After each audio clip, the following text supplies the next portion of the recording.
Welcome to USA Global TV and Radio, where our mission is to provide education, entertainment, hope, and inspiration. USA Global TV and Radio connects you with experts and audiences all around the world every single day to help you succeed in business and to live a richer life. Visit us at usaglobaltv.com to learn about career and life-changing training and mentoring programs like the Listening Mentor.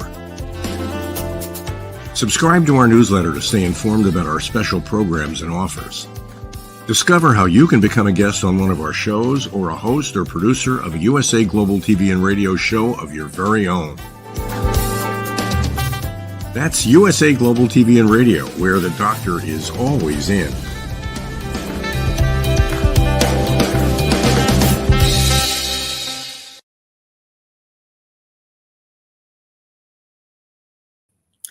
Hello and welcome to USA Global TV and Radio. I'm Tracy Cram Perkins, and our show today is Dementia Home Care. And I invite you to subscribe to our USA Global TV YouTube channel. I'm also the author of Dementia Home Care: How to Prepare Before, During, and After. And joining me today is our very special guest, Loretta Veney. She's the author of Being My Mom's Mom: A Journey Through Dementia from a Daughter's Perspective. And Loretta is also a Lego Serious Play instructor. So welcome, Loretta. Thank you so much for having me. So can you tell us a little about your background so that our audience gets to know you? Sure. So I've been a speaker since probably 2013. My first book, Being My Mom's Mom, was published. And my mom was diagnosed with dementia in 2006. So we had a really incredible 16-year journey before she passed in January of 2022. So I wrote a couple of other books along the way as well. One, a sort of pictorial book for inspiring caregivers that my husband and I took the pictures around the world, so to speak, and we added inspirational sayings to each of the photos to help caregivers on sort of their down days.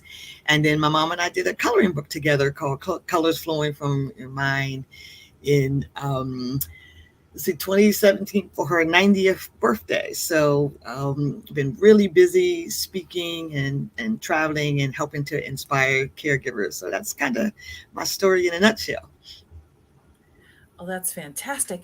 Okay, one of the things I love about you is the fact that you go around talking to groups and teaching people about Lego Serious Play. I mean, that I'm just so jazzed about that. Can you tell our audience what you do with Lego Serious Play? Sure. So when I was 5, my mom gave me our first Lego set, and it really just kind of took off from there. So we had been building with Lego for my entire life from that period on. And as opposed to some teenagers, sort of pulling away from their parents, we kept building through my teenage years and into adulthood. I used Lego throughout my 40-year security career for tabletop exercises and all kinds of things like that, evacuation drills. It's so much easier to evacuate little Lego people and then find out that's not a good exit. The exit is blocked during the day, so it's easier to kill off some little Lego people rather than having that happen in real life. So it was a wonderful tool. People loved it. Everybody hates drills, so people loved the Lego drills. And so it was so realistic and everything. And so we just carried that forward with my mom. And one of the things I noticed, even as a teenager, Lego helped my mother find her words. She's was very different from me, didn't like people, that much and all that. And so Lego kept us connected. So when my mom was diagnosed in 2006, probably one of the best examples I can give you how powerful a tool Lego can be. When we got in the car after her diagnosis, I asked her how she was feeling. And all I got was a kind of inaudible thing. And I asked her then to build how she was feeling. And, everybody loves these little Lego people. And, I asked my mom, how, it sort of felt to, have this, kind of terrible diagnosis. And she took the head off that little Lego person and held it up, and she said, I feel like in several years I'm going to lose my head. And what an amazing way for her to be able to express that. And I remember putting it on LinkedIn, and people just went crazy, like, oh man, what an amazing way for her to sort of describe that feeling. And she was always like that with Lego. She could describe different things. She could say exactly how it made her feel. So in 2014, when she forgot who I was and what our relationship was, I had been watching something out of Lego headquarters called Lego Serious Play. And it was designed actually for organizations to communicate more effectively with each other, throughout teams, and to sort of streamline some of their processes and just be a better overall performing, sort of listening, sharing kind of thing. And I had looked at it for a long time, and I had thought about taking it, but when she forgot who I was, that was sort of the point for me. Like, okay, I'm doing it. And so I went from DC to Charlotte, North Carolina, and took the class. It was almost a week-long class from one of the creators of Lego Serious Play, Robert Rasmussen. And it was one of the best weeks like ever. And it really did give me a lot of strategies that I'd be able to use, with my mom. And of course, one of the things, of course, you always want to do is what your mother tells you. And so my mom used to always tell us, you should always, when you find a strategy that works, you should always share it with other people. So I started, in addition to doing Lego Serious Play with my mom, I started doing it with other people with cognitive decline and dementia, Alzheimer's. I started going to adult day programs and, memory care, assisted living facilities, and sharing it with lots of other people. So that sort of carried us forward. And it just has a few parts to it. You give everybody a task. Everybody agrees to build what that task is. And a lot of times I have people build joy.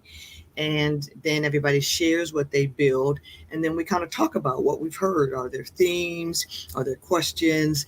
Why did you use that color brick? That kind of thing. And it is an amazing tool for both those with dementia and the folks that care for them. So it's just been an amazing journey doing the whole Lego Serious Play thing. And I'm probably, there are not that many people using it for this purpose, but it was right up my alley, because one of the things that is fabulous about Lego Serious Play, it was designed so that everyone is included and all voices are heard. Isn't that cool? It does not say all voices except those with dementia. So see, that was perfect. Absolutely perfect for me. So I just went forward and carried on.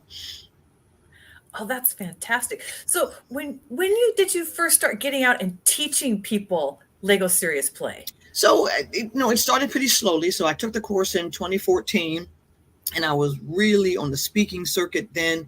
So I did probably very few on the road teaching other people things until probably right before the pandemic. I did a couple of really big things at a couple of adult day programs, one of them in Harrisonburg, Virginia, where I did a 9-hour project of building a world without Alzheimer's at an intergenerational center with pre-K and adult day. So there you go. And they were building together. And, when everybody shared what they built, we would start off in a world without Alzheimer's, and they would hold up their little thing that they built, and they would do it. And one example, a little girl stole the show. She, built a bus. She held it up. I taught them the day before what Alzheimer's was. And she held up her little bus.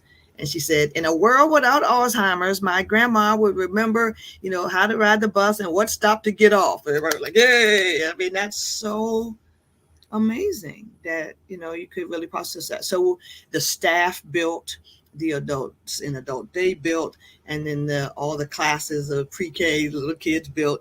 And then, so when the parents and adult kids dropped their loved ones off in the morning, the table was totally empty with just the little Lego plates on them. And then 9 hours later, when they come back to pick everybody up, people were like, wow, look at that. So it was so cool. And so I would say 2018, 2019, that's when I really got out there and started doing the teaching in addition to the speaking.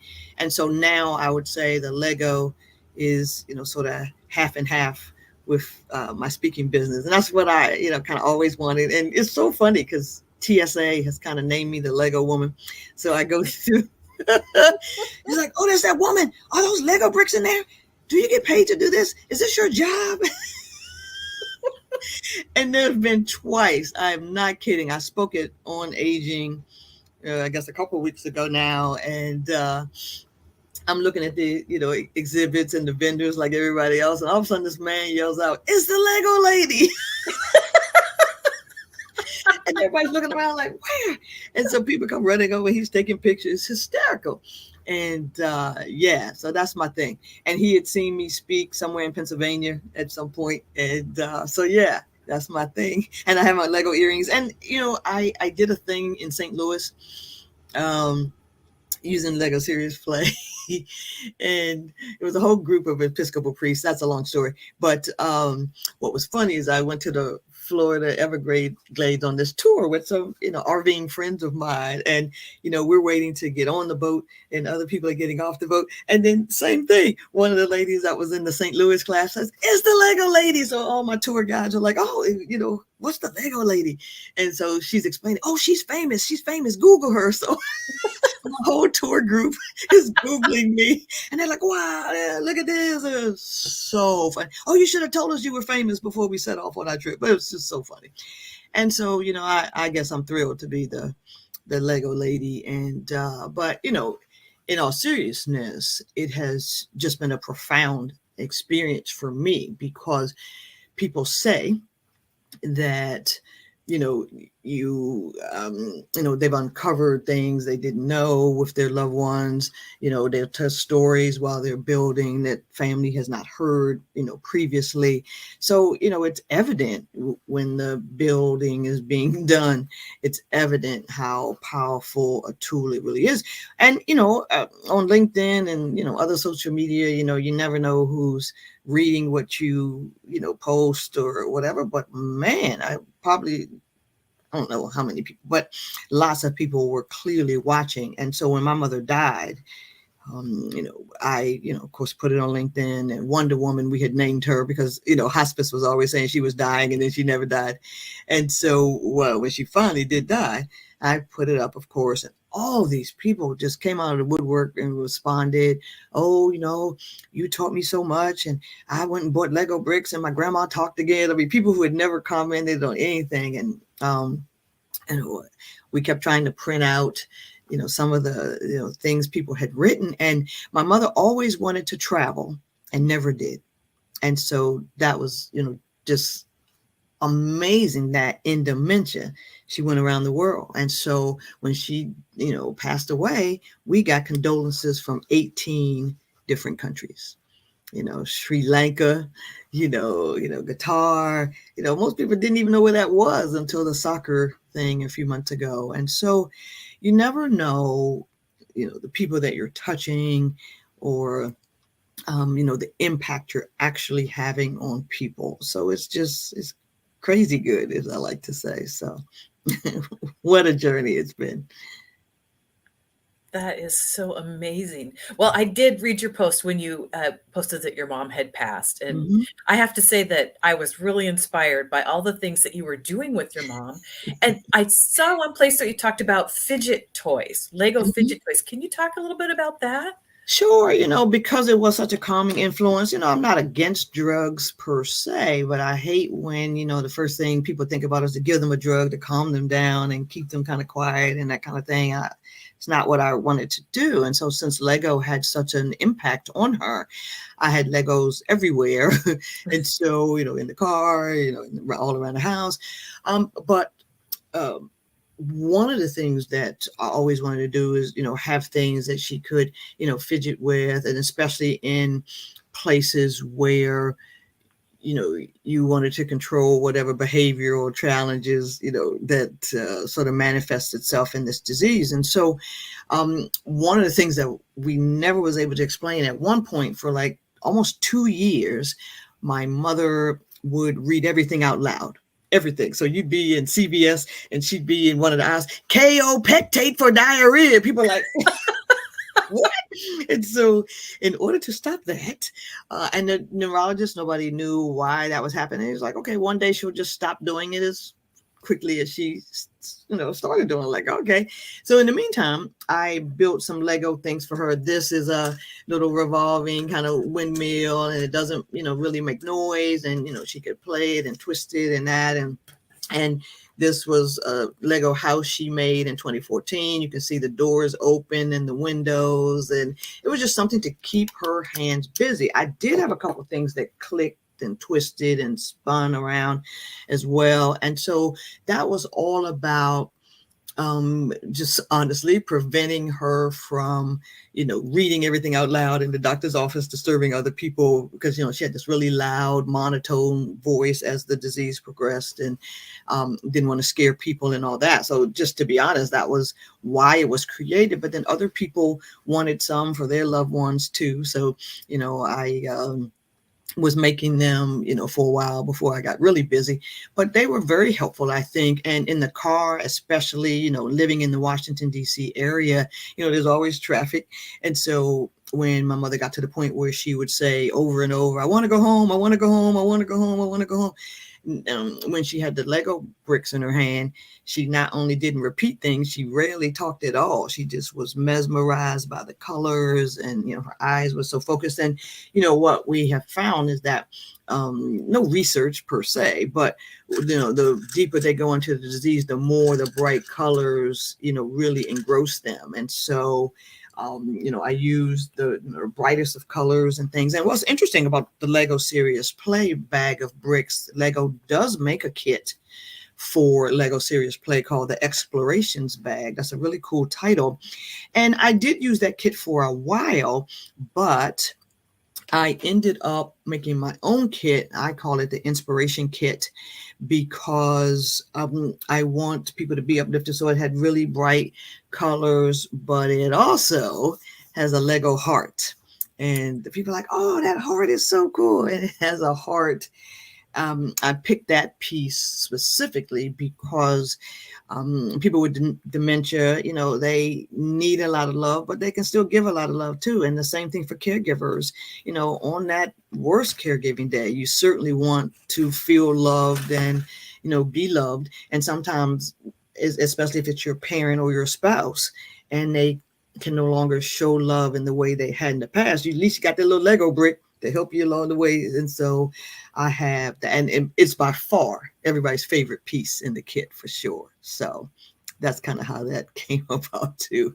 But the fidget toys were, a saving grace for us. I think whenever we were somewhere where it wasn't convenient to have an entire bag of bricks and nowhere to pour it out on the table so she could build or anything, such as the doctor's office or the grocery store line or, Walmart or wherever you are, where you might have to wait a little bit before, you could check out or leave or whatever. So yeah, that's, how it came about. And it was a wonderful strategy, actually. So where can people get your kit? So right now, that's such a great question. And we are working on that right now to be able to purchase the kits from my website. So, we hope to have that up and running later this spring. But how it typically works, if I'm doing a session for an adult day program or a memory care facility, I'm a national speaker for Artist Senior Living. So any of those kinds of locations where you go, the Lego kit comes with the facilitation of the session. So that's how you get them right now. But I've been surprised, I have to say, that people have wanted the kits. I don't want to say without the facilitation, but that they would want to buy them independently as well. So just to be honest, I hadn't thought of that. And so, I just show up with all these kits and pass them out, and we build a whole lot of stuff. So it's cool that, so we are working on getting that added to my website, LorettaVeney.com. So that's going to be a really great addition as well. So thanks for asking about that. Oh, well, I have a follow-up question on that one, because I love what you do. I'm just so hooked. Ever since we met, I am so hooked on this. And one of the things that I noticed was you are teaching people, at sessions how to do this. But where, like someone like me who is like taking care of somebody, Yes. where would I learn how to do this? I mean, if I wanted to learn from you more, do I go to your website? Do you have a YouTube channel? What do you have to teach people like me? So I am gonna do.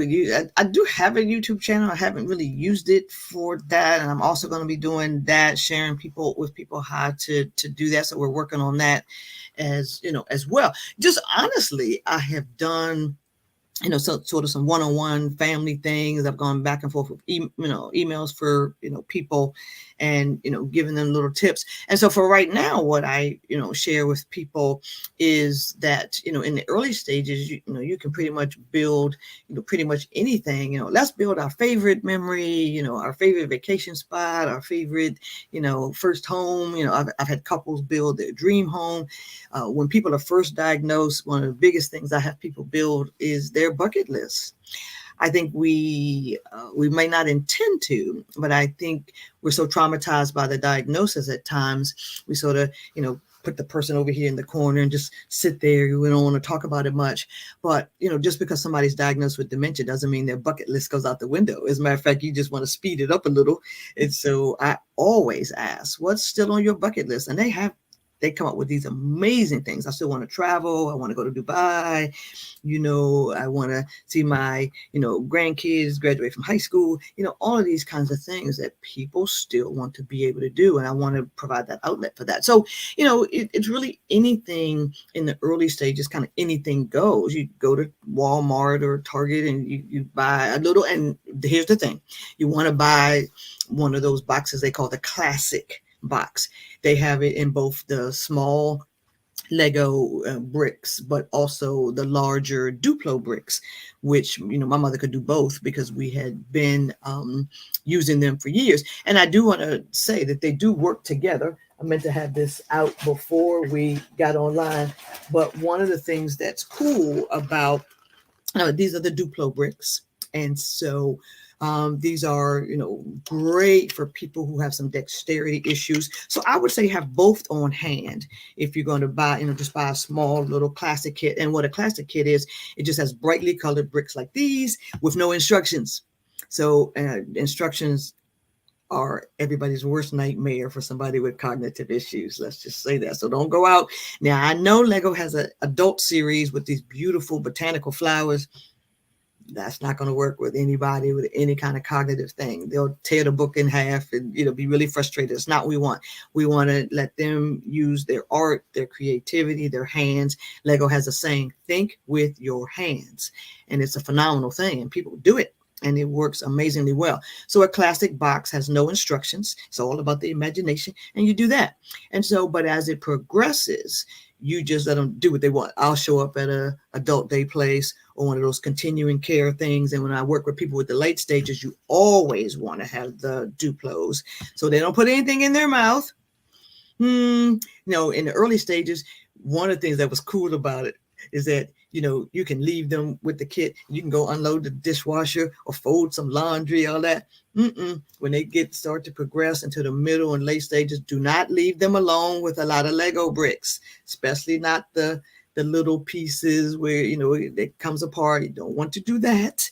And because, and Lego has some pieces that have rounded ends and which would look like a pill to someone with, cognitive issues. So you don't want to do that. So, just truthfully, you don't need a lot of lesson. Lego Serious Play, yes, it's a specific thing. It has steps to it. There's a lot of fun. There's a lot of laughter, a lot of emotion. Sometimes there's tears as well. And that we think there's just something about, especially if you're a caregiver and you're talking about, this is me and I'm exhausted. I don't think I can do another thing. And sometimes there's a lot of emotion that goes around that bit. And there's something about holding this 3D representative of how exhausted you are as a caregiver or how frustrated you are as a person with dementia, that sometimes there are tears as well.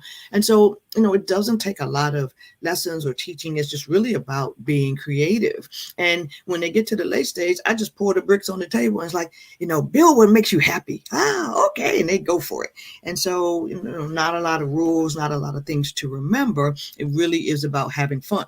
The only thing I can really promise my mother when she was diagnosed, just to be honest, is that, you don't know how the journey is going to go. And the only thing I could promise her that I knew I could control was that we were going to have joy every day. And we did that. And, even the last day of her life, she had Lego bricks in her hand, and that's how I'm going to die. I'd be really happy. And so you can't ask for more than that. So I did my job, for that 16 years. And, she laughed. And even when my name became Very Nice Person, she still knew I was a person that loved her and cared for her. And, she would always say, "You're here."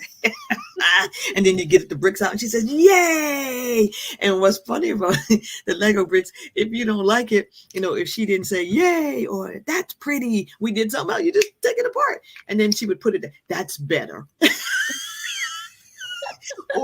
or with the little house, I have some little gray-haired people, and I had a little gray-haired person simulated her in this house. And even when she was 92, she could still open the doors and windows, and she would look in and she would see the little gray-haired person. She says, "I'm still in there." You're like, "Yes." You are. And so I saved the house and everything. I will always have that house. But it's so funny. In one move, you can do it all kinds of ways. There are millions of ways you can put together 2 Lego bricks. And so you can do it over and over and over and never produce the same thing. And that's the beauty of it too, because, all kinds of media, came to see it, the New York Times, the Washington Post, the Wall Street Journal. And so you're amazed at how, she liked other things too. It's not the only activity we did. However, never had the focus on other things as she did with it. I mean, just her little face, she methodically had to put it together. And she would say, "I did that." Yes, you did that. And we would, and it's so cool because, when we were little, our parents put all that ugly stuff we made up on the refrigerator, the little drawings we did. And I was always showing people what she did. And that was how the LinkedIn, Facebook thing started. I started putting all the things that she built. People were like, "Wow." And I made these Lego puzzles, 3 and 4 pieces that had designs on them, and she could push them. And, a couple of weeks before she died, she was still doing that. And she never should have been able to look at shapes and create, actually put the shapes back together. She really shouldn't have been able to do that. And so it was stunning for people to watch that. And, the focus, that she had. And, the reason I started doing it is just so selfish, because that blank stare drove me crazy. And so I couldn't deal with that. And she never had that with it. And what's funny, when the New York Times photographer came, he got there, my mother was doing some kind of puzzle. And she's like so unfocused, the blank stare. And he's looking at me like, "I thought you said she was, with it or whatever," right? So he's a little exasperated. And so he's interviewing me. And when he finishes interviewing me, he's been in my house about an hour. And then he finally says, so exasperated, "Well, let me see the Lego bricks, like I came all this way and she ain't doing anything, So I pour the Lego bricks out. And she starts instantly clicking them together. And then she sees the man who has been in my house for an hour. And she says, "Oh, hello." Like he just walked in. She says, "Oh, man, I thought you made that up." He was like, and yeah, it was that way. And I know people thought I did make that up. But it was amazing how she would just come alive and I, I'm not a researcher, I'm not a scientist. It's funny, we were talking about George Washington University before we started, and I got my master's degree there in criminal justice and forensic science. And so, but I'm not a science researcher kind of thing. So when people kept saying, "Well, why can she do that?" I don't know. And truthfully, I didn't care, only because I didn't care. The reason wasn't important for me. It was just really about the joy. I didn't care why she could do it. She just did it, and I loved it, and I kept doing it, and I wanted other people to experience it too. So one of the things that we were also talking about, I spoke at Morgan State University this past week, and a lot of scientists and amazing students in that group. And I was sharing with them the photos and everything of, how I had been doing this work. And they asked some amazing questions, but there were a lot of, researchers who said, "Oh, I'd love to work with you to kind of see, how their brain works at that point. It was like a brain, center kind of thing. And it was amazing. And, and this, I'm very interested to look into some of those things, but at the time it was going on, that just wasn't a top priority for me. It's not that I didn't care necessarily, but I got what I wanted out of it for us and what I promised her, and that was joy. And so it wasn't really important, the why and how kind of thing, just that it was a thing. So yeah, that made all the difference in the world. That is so amazing. The fact that you were able to keep your connection for that long, I can tell you from experience how long it was after my dad stopped talking that I got nothing except for Yes. noises Yes. or just, him staring off into space. So the Yes. fact that you were able to keep keep your mother that connected all the way up until just before she passed away. Mm-hmm. And it was really hard to, explain. And it's it's so amazing because I'd say for the last year, and we never figured this out either, for the last year, she would say thousands of times a day. Now we're Episcopalian, and, so we don't, there's not a lot of the Bible reading, verse memory, all that stuff. So, but my mother would say 1,000 times a day, our Lord and Savior, Jesus Christ, like over and over and over and over and over. And everybody just got used to it. But again, one of the things that we also noticed is that she hardly ever said it while she was building with the Lego bricks. And so again, it's just one of those things that really worked well, for me. So it was great. It was absolutely great. So kind of on that same vein, in your book, you talk about patience and getting patience. Let's talk about patience. Yeah. One of the things that it was there were 5 or 6 things that we talked about and about how to build patience. And one of them was, sort of changing your attitude. And I knew to do that. I hated dementia with a passion when she was diagnosed, just really hated it. But I found, eternally, I wasn't feeling that good because, you can't hold all that anger in. And so I had to let go of a lot of that. And so one of the things is change your attitude about whatever it is that you're facing. And so, yeah, it's still there, but that's when I, sort of switched to the joy. We're going to just focus on the joy of it. And yeah, there were a lot of ugly days, no question about that, and not trying to sugarcoat that in any way. But that was one of the first steps in, when you let go a lot of the anger, that automatically helps you build the patience because you're not focused on that one thing. So I definitely, changed my attitude and, all of that about it. And that really went well. And one of the other things is to, sort of visualize yourself being done with whatever the issue is. So, trying to get the keys from dad who doesn't need to be driving anymore, or difficult conversations you have to have with them about moving, just visualize yourself, overcoming it and carrying it out and like, okay. And then you go into it with a much more positive attitude. And that's so funny because sometimes I used to say in my presentations that I would just skip to the whole end of the day. I would just visualize the day being over and people are like, yeah, that was smart. And so, yeah, there's a lot of different strategies that you really have. And, I think our most famous story, from the book is that grocery store line, we were in. And, you never know. This is a perfect example. You never know who is observing you. So we're in this long grocery store line. I don't know what the problem is. And at the time, I was still allowing her to write, checks and sign her name. And so the line's so long. So every few seconds she would say, what's today? What's today? So she could put it on her check. So when it was finally time for us to get to the counter and, when you put your little thing down and write your check, she asked one last time, what's today? And all these other exasperated people in the line all yell out, it's the 17th, really exasperated with my mother. And so my mother looks at me, she has such a great sense of humor. And she says, I guess I asked you that before, huh? And I was like, just a few times. And so we're laughing hysterically. We get our groceries and we're leaving. And this woman literally runs up behind me. And she's like, oh, excuse me, I have to talk to you. And she says, oh my gosh, I learned so much from you in that line. She says, but you have to just tell me, do you know how many times your mother asked you the date? And I was like, no. And she was like, 30 times. And you didn't say, don't ask me that. Shut up. I just told you that. You didn't raise your voice. She said, I'm so mean to my mother. And I learned so much from you in that line. And it's funny because you want to say, please don't ask me that anymore. But, I never said it. You're thinking it, but you certainly don't say it.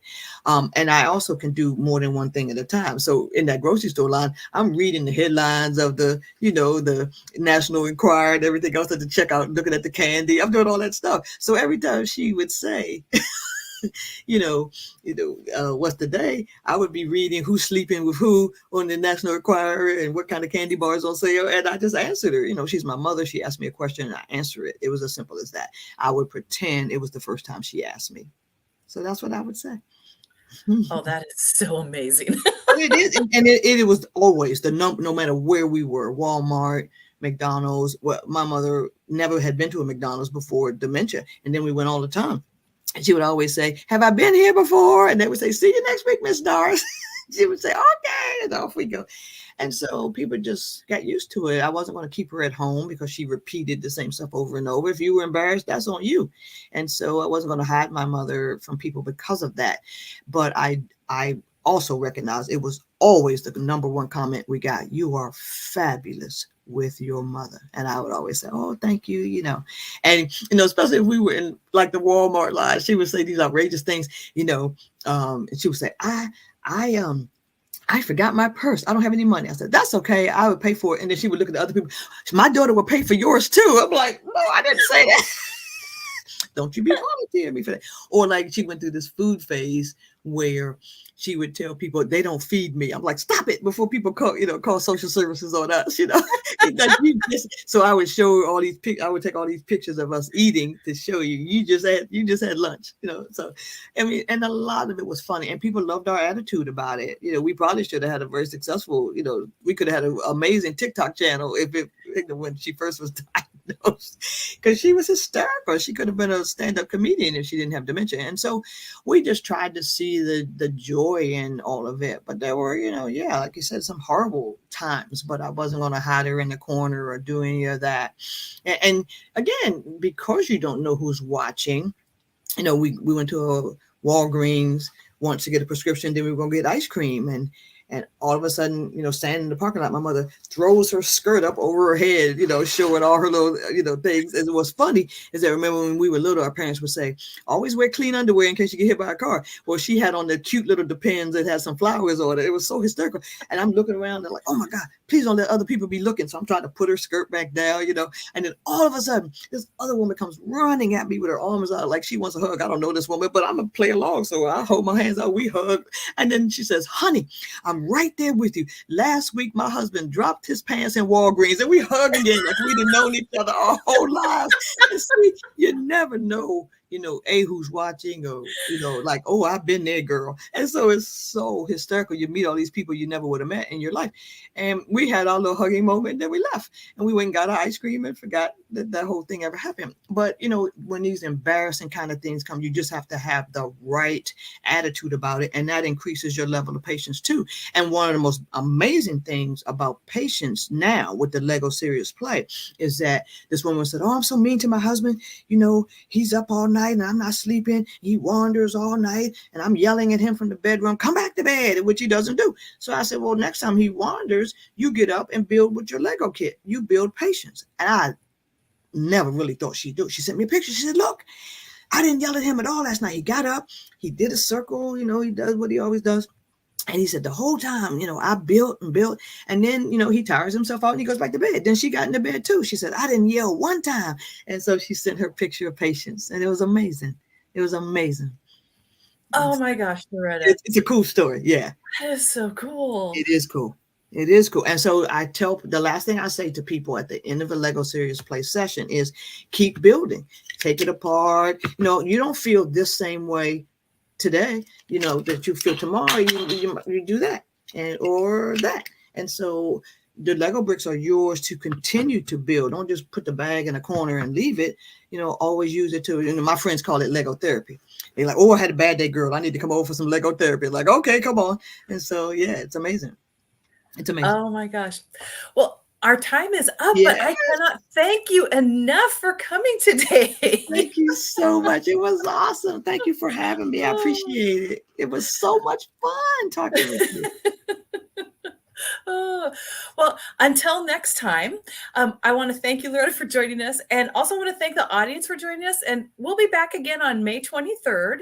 And our next guest will be Joe Hillier from Home Watch Caregivers. Awesome. And we'll be discussing how to keep your loved one in your home. And in the meantime, you can go over to our YouTube channel on USA Global TV and Radio and look for the Dementia Home Care playlist and find all the shows we've done there. So see you next time, everybody. Thank you.